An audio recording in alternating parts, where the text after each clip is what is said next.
So Francis has sent us an updated slide deck, so I'm going to switch to that. Francis, please unmute your line and let's get going.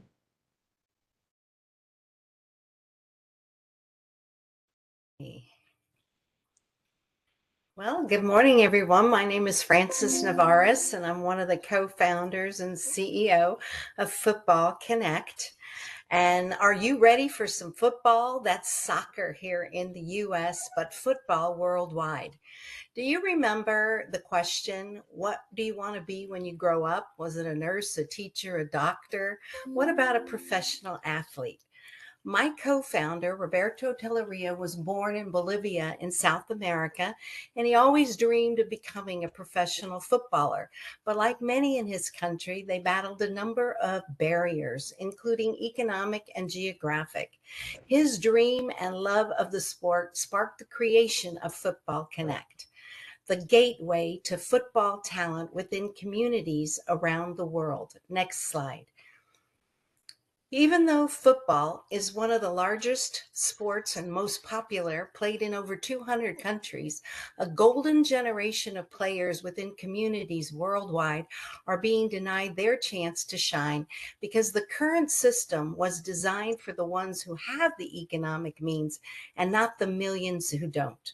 So how are they going to get discovered, viewed, or connected by millions of coaches worldwide who are seeking new talent? Next slide. Football Connects, breaking down these barriers. With our mobile technology and online tools, we're eliminating these barriers and putting the power of technology in their hands to be their own agents. Next slide. When they are where they can showcase and promote their talent, connect and share locally as well as globally, seize opportunities, and take their passion for football to new heights. Think of us as what Spotify does for independent artists, Football Connect does for young, talented footballers. Next slide. Our pilot,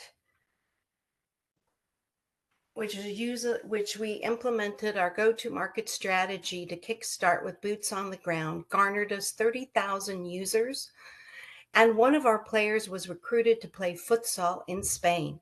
Through storytelling and sharing young talented footballers within communities, we grew to over 320,000 social media followers. We sponsored one event, which is the Bolivian women's national team to the Copa de Libertadores, which is a big event. We were featured in a number of PR and media venues, and we raised to date a friends and family round of $100,000. Next slide.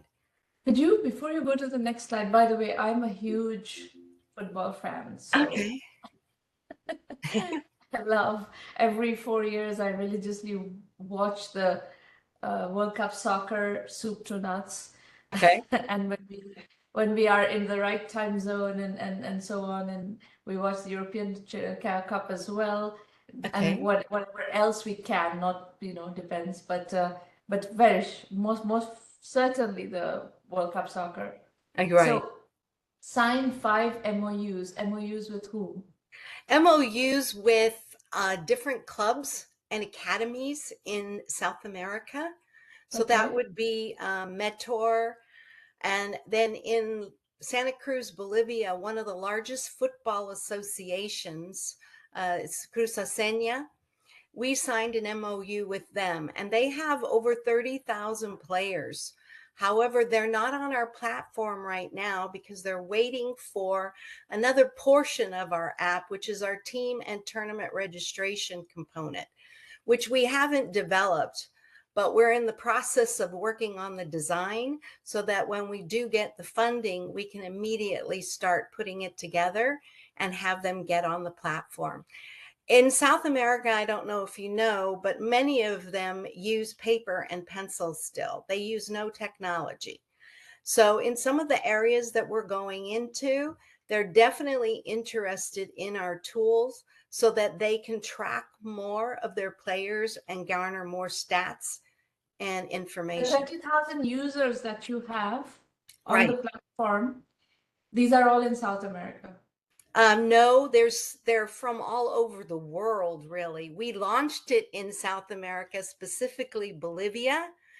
And of the 30,000, we have 18,000 from Bolivia, but we have Venezuela, Argentina, we have the USA, we have people from Algeria and Egypt, India. So when we launched it, our target was specifically Santa Cruz, Bolivia, but it went all over.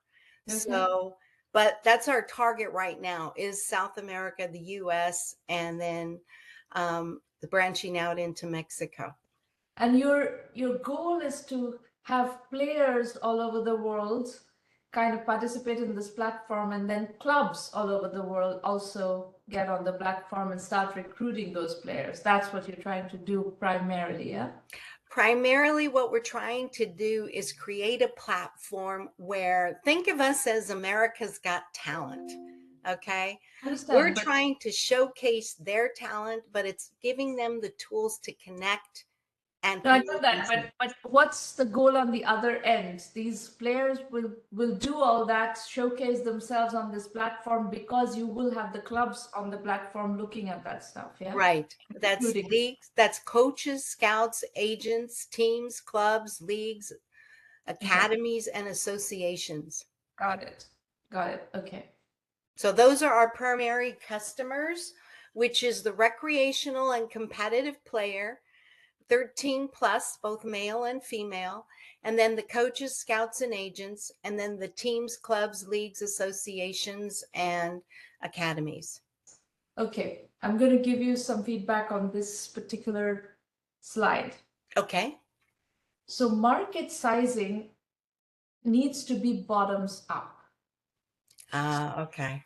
What Okay. you have here is this top-down numbers that investors don't care about. Okay. So what is your business model? Let's go back to the previous slide. Tell us how you make money. Okay. You want to go ahead and go a few slides up. Keep going. Keep going. Keep going. Right here. This is how, back up one. This is how we get this is our business model. It's a freemium model. So everyone, all players, coaches, scouts, agents, everybody will have access to the freemium model whereby they can create their own profile. And then for the competitive player can create an advanced player's card, right? Which will give them additional information to complete. Also, they will also get badges. Badges meaning data has been verified by a coach, a certified coach. And we also have AI training components whereby we can take all the data that's been acquired by all the players and we can compare them and give them tools in order to enhance their training capabilities, all online. And And that that's something you is have to available. develop. Is that available or is that something you have to develop? That's something we have to develop. That's a big job, huh? Actually, the data can be actually put in and through AI technology, because we've tested it on a small portion, a group of people. We have to do some tweaking, but it's not that difficult. So with the correct people, the developers, we should be able to do that quite quickly Is within there 30. any AI expert on your team? Yes, we have one that we're entertaining right now. He would love to come on. However, he's a little bit expensive, and I would love to have more of my development team full time and then use him as a contractor and gradually bring him in. And where are you located? We're located in Santa Clara, California. I see. Okay, so let's understand this model, and I want to give you some uh, total available market information how to do this.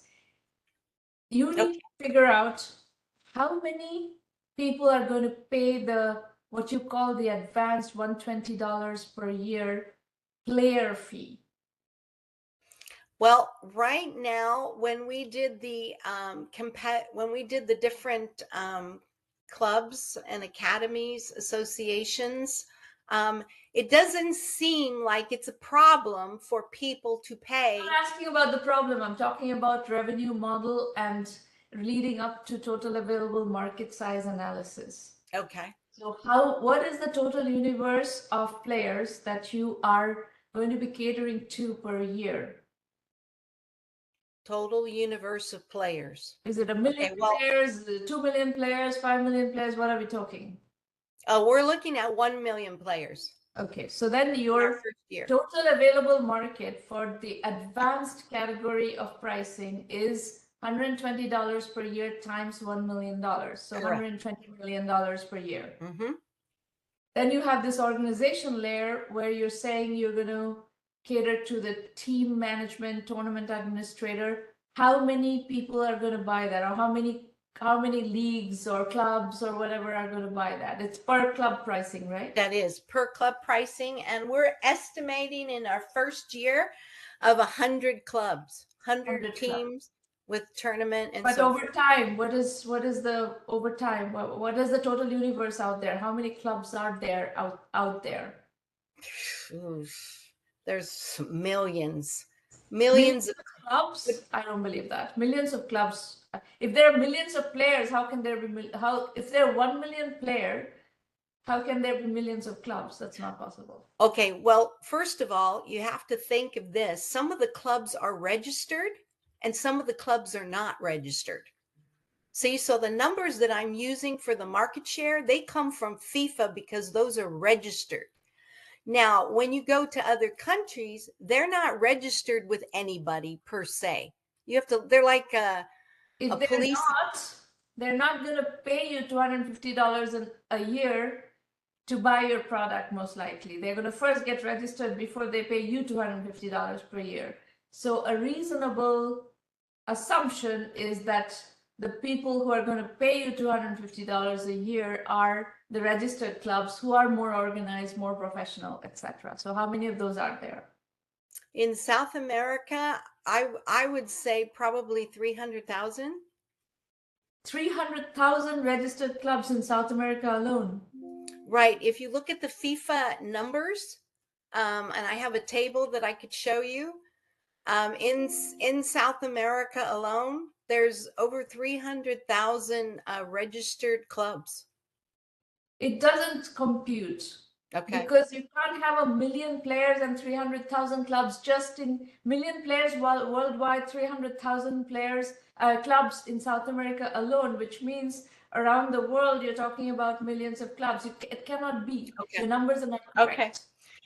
So my point is, I'll Okay. just give you the logic of how to do this, but this is something you need to do. Okay. You need to figure out how many clubs and leagues and whatever are there who are going to buy this $250 per year tier.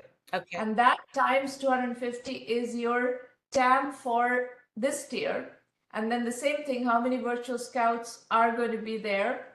And that times 700 is your total available market. So these numbers that you have up here are way over what your actual TAM is. Your actual TAM is, less than a billion, maybe a billion two, something like that. If you roll all those three, categories up on a bottom-up basis, that's your market size. This is irrelevant. What you have put here is irrelevant. Top-down market sizing that is not specifically anchored in a business model, revenue model, total universe of prospects out there is irrelevant. Okay. Okay. So when I'm talking about the organization, okay, because associations are smaller. Oh, so like in Santa Cruz, Bolivia, there's just one large association. Okay. But there are also several other academies and clubs. It doesn't matter. Your buyer is an entity. Right. I don't care whether it's association or organization or club or league or whatever, but it's an entity. Okay. You need to, I get it now. For the second tier, you need to figure out how many such entities are likely to buy your product, and that times 250 is your per year TAM. Okay. Okay. And that's what they want, is they want a bottoms up as opposed to a top down. That is correct. Okay. We skipped through a couple of slides. Is there something you want to go back to? No, that's fine. I think you've got the the market strategy and the model. We have a freemium model, but we're upselling with other. What I didn't put in there is upselling is digital advertising. It didn't seem like any of the investors were interested in digital advertising, so I focused on the player and the association market Digital advertising for what? for our platform.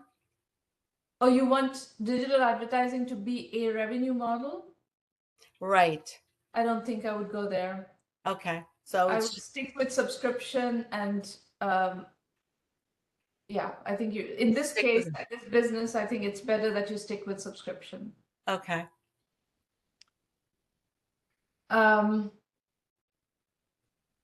You know, my advice to you on fundraising would be try to get a bit more of this validated. Okay. You know, you have players and you have a business model for players. Get that validated so you have a bit more players actually paying this money.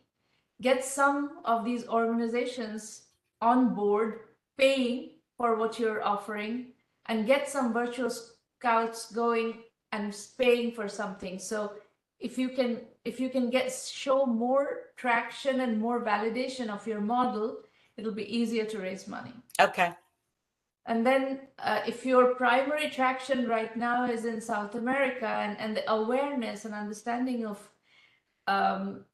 football in South America is very high, it may not be a bad idea to raise money from companies that are playing in the US South America kind of corridor. There are some funding agencies, Right. some not agencies, some funds who are playing in that corridor, and that may be your best bet for fundraising. Okay. Okay. I appreciate it. You're Is there welcome. any other do you think that we're raising too much? No, not necessarily, because fundraising takes a lot of time. Right. You want to raise a significant amount so that it gives you some runway Okay. with which, so $1 million as a seed round is not too much, but you have to get there to be able to raise that money, and you're not there. Yes. You need Okay. a bit more validation. Yeah, we had some issues because of the internet. When we developed the platform, we developed it on a 4G, and really most of the rural areas are on 3G or a 2G network in some of the rural areas, but they have telephones and they have technology and they use SIM cards. So what we needed to do is revise it. And then in the process of revising it, you know how Facebook and Google, they change all their methodologies. And so now in order for you to be in the Apple store, you have to have an Apple login. And so we needed to change all.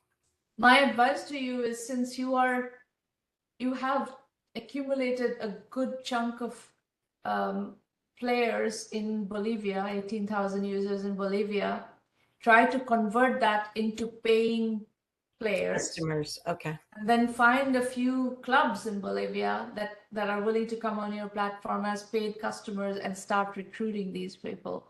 So then you show you and find some scouts from Bolivia as well. Bolivia, it seems like, is where you have your first, kind of proof of concept. So try to fully build out the Bolivian ecosystem so that all these parties are, circulating on your platform and starting to do stuff on your platform, and then you will have a good, understanding of what to do.